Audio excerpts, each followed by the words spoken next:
नमस्ते बच्चों। देखो, मैं आपको क्वेश्चन लाया हूँ। हिस्ट्री का एक क्वेश्चन है, इंपॉर्टेंट क्वेश्चन है। Explain how did archaeologist identify the centres of crop production of the Harappan age. मतलब हमें जो आर्कियोलॉजिस्ट होते हैं, पुराने चीज़ों के जानकार, वो कैसे आइडेंटिफाई करते थे कि सेंटर जो क्रॉप प्रोडक्शन का सेंटर है हड़प्पन एज का, मतलब हड़प्पा एज के जहाँ पे भी क्राफ्ट प्रोडक्शन होता था उसका केंद्र कैसे वो आइडेंटिफाई। भाई इतिहासकार की सबसे बड़ी समस्या क्या होती है पता है? कि वो हिस्ट्री को रिकंस्ट्रक्ट करना। तो जो रिसर्चर्स होते हैं ना, अब उनके साथ बड़ी समस्या आती है, क्राफ्ट प्रोडक्शन होता था कि नहीं होता था। अगर क्राफ्ट प्रोडक्शन होता था तो कैसे और कहाँ किस जगह पे होता था। तो सेंटर पता लगाने के लिए क्वेश्चन में आपसे यही पूछा गया है कि वो कैसे उस सेंटर का पता लगाते थे। तो आप समझना कि आर्कियोलॉजिकल डिसर्न माने अपने स्वविवेक से Harappan craft production hubs by locating site rich in raw materials. जहाँ पे हब उसे मानते थे जहाँ पे वो रॉ मटेरियल रिच है। तो आर्कियोलॉजिकल डिसर्न माने होता है कि अपने विवेक से Harappan craft production hubs by locating. तो जो हब्स होता था कैसे, locate site rich in raw material.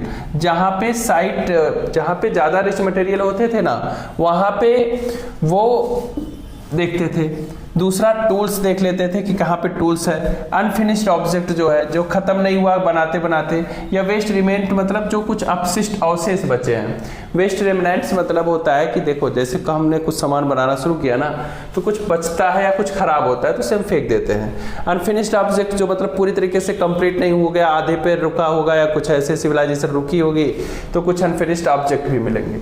तो अब समझना कि लोकेटिंग साइट रिच इन मिनरल्स। अब आपको धीरे धीरे मैं याद करा रहा हूं। रिच इन मिनरल्स, तो उन साइट को लोकेट करते थे, ठीक है। Sites rich in raw material, rich in raw materials, जहां पे वो पाए। फिर पाया उन्होंने टूल्स, ठीक है। फिर unfinished object, unfinished object,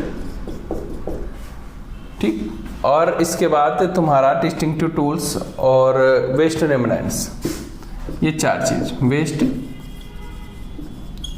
remnants, ये हो गया। दूसरा क्या हो गया, डिस्कार्टेड मटेरियल रिवील। जो डिस्कार्टेड मटेरियल था वो रिवील करता था specialised craft activities while distinctive tools and techniques. मतलब जो स्पेशलाइज्ड क्राफ्ट, स्पेशलाइज्ड का मतलब कुछ ऐसा जो बहुत अच्छा बनता हो विशेष तरीके से। Specialised craft activity while distinctive tools and techniques such as those for bead making और metal working aid in identification. तो मतलब कि कुछ डिस्टिंक्टिव टूल होते थे। अरे यार, स्पेशलाइज्ड का मतलब जैसे कोई बड़ी चीज़, अच्छी चीज़ बना रहे हो, अच्छी क्रॉप प्रोडक्शन के साथ कर रहे हो, अच्छी मूर्तिकारी या कलाकारी कर रहे हो, तो आपको अच्छे टूल्स चाहिए। उसी टूल्स पे while distinctive tools and techniques, ठीक है, अलग जो टूल्स है और टेक्निक्स है। और क्राफ्ट एक्टिविटीज़ के लिए जैसे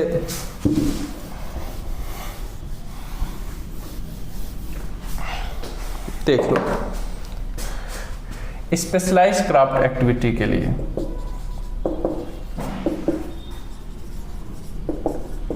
स्पेशलाइज्ड क्राफ्ट एक्टिविटीज के लिए वहां पे जो वो टूल्स लेते थे, distinctive tools and technique, distinctive tools and technique use करते थे। वो distinctive tools and techniques use करते थे, ठीक। और सच दोज फॉर बीड मेकिंग। अब वो कौन कौन से थे, जैसे बीड मेकिंग बहुत होता था हड़प्पा में, ठीक। दूसरा क्या है, मेटल वर्किंग, ये आइडेंटिफिकेशन का काम करता था, मेटल वर्किंग। तीसरा कि the presence the element suggest network of small specialise centre along side urban settlement. मतलब कि स्मॉल स्पेशलाइज सेंटर होते थे अर्बन सेटलमेंट के साथ साथ, ठीक है। कोई स्मॉल जैसे सजेस्ट करते थे कि नेटवर्क ऑफ स्मॉल मतलब कि छोटे छोटे स्पेशलाइज सेंटर होते थे जहाँ क्राफ्ट एक्टिविटी होती थी, जहाँ जहाँ शहरी बस्ती होती थी, like Mohenjodaro, Harappa, indicating a diverse landscape of craft production. जहाँ पे आपका मोहनजोदड़ो और आइडेंटिफिकेशन है diverse landscape of craft production during the Harappan era, मतलब कि मोहनजोदाड़ो के आसपास जो है स्पेशलाइज्ड क्राफ्ट प्रोडक्शन होता था, क्योंकि जहाँ जहाँ शहर बसते थे ना वहाँ के बगल में स्पेशलाइज्ड क्राफ्ट प्रोडक्शन वो लोग करते थे। ठीक है ना। तो आपका क्वेश्चन क्या था, फिर से मैं बता दे रहा हूँ, फिर समराइज कर दे रहा हूँ। आपका क्वेश्चन ये था कि जो हड़प्पन सिविलाइजेशन के लोग, जब हमारे आर्कियोलॉजिस्ट या पुरातत्वविद, ठीक है, पुरातत्वविद जो है ये कैसे पता लगाते थे कि यहाँ पे क्राफ्ट प्रोडक्शन होता था कि नहीं होता था, हस्तशिल्प या कुछ कलाकारी शिल्पकारी। तो आप समझिए कि रॉ मटेरियल से, कच्चे माल से। अब रॉ मटेरियल्स हो गए, आपके यंत्र हो गए, टूल्स क्या यूज करते थे, वो जहाँ जहाँ पे हम पाते थे वहाँ पे समझ जाते थे। दूसरा, अगर आपका ये शहर है, शहर के आसपास छोटे स्पेशलाइज सेंटर होते थे और यहाँ पे क्राफ्ट एक्टिविटी होती रहती थी जिससे शहर में ही बेच सके इसे। ठीक है, चलो फिर नमस्ते।